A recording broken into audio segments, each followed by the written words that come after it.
നീർത്തോടുകളിൽ മാനേ പോലൻ മാനസമീശനിൽ സുഖം തേടി വറ്റാ ജീവജലത്തിൻ നദിയൻ വറുമയകറ്റി നിർവൃതിയരുളി. സങ്കീർത്തനം 42:1 മാൻ നീർത്തോടുകളിലേക്ക് ചെല്ലുവാൻ കാക്ഷിക്കുന്നത് പോലെ ദൈവമേ, എൻ്റെ ആത്മാവ് നിന്നോട് ചേരുവാൻ കാക്ഷിക്കുന്നു. വളരെ നിരാശനായ ഒരു വ്യക്തിയുടെ ദീനവിലാപമാണ് ഈ ധ്യാന സങ്കീർത്തനം. നിരാശയുടെ 4 കാരണങ്ങൾ വ്യക്തമായി ഇതിൽ രേഖപ്പെടുത്തിയിട്ടുണ്ട്.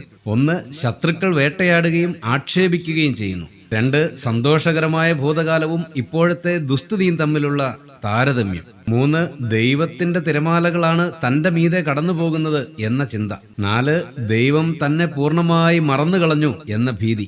എന്നാൽ പിശാചിന്റെ ശക്തിയുള്ള ആയുധമായ നിരാശയും വിഷാദവും മറികടക്കാൻ സങ്കീർത്തകൻ ഇവിടെ ഉപയോഗിച്ച ആയുധം രക്ഷകനിലുള്ള പ്രത്യാശയും ദൈവത്തിലുള്ള ആശ്രയവുമാണ്. പ്രിയമുള്ളവരെ, നമുക്കും ഇത് ഉപയോഗിക്കാം. നിരാശയും വിഷാദവും മറക്കാം.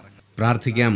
പ്രിയ പിതാവേ, നിരാശയുടെ നീർച്ചുഴിയിൽ മുങ്ങിത്താഴുന്ന ഞങ്ങളുടെ പ്രിയ സഹോദരങ്ങളെ ഓർത്ത് പ്രാർത്ഥിക്കുന്നു. നിരാശയെ പ്രത്യാശയാക്കി മാറ്റി സന്തോഷകരമായി ജീവിക്കുവാൻ അവർക്കും കൃപ നൽകണമേ. യേശുക്രിസ്തുവിന്റെ ധന്യനാമത്തിൽ തന്നെ, ആമേൻ.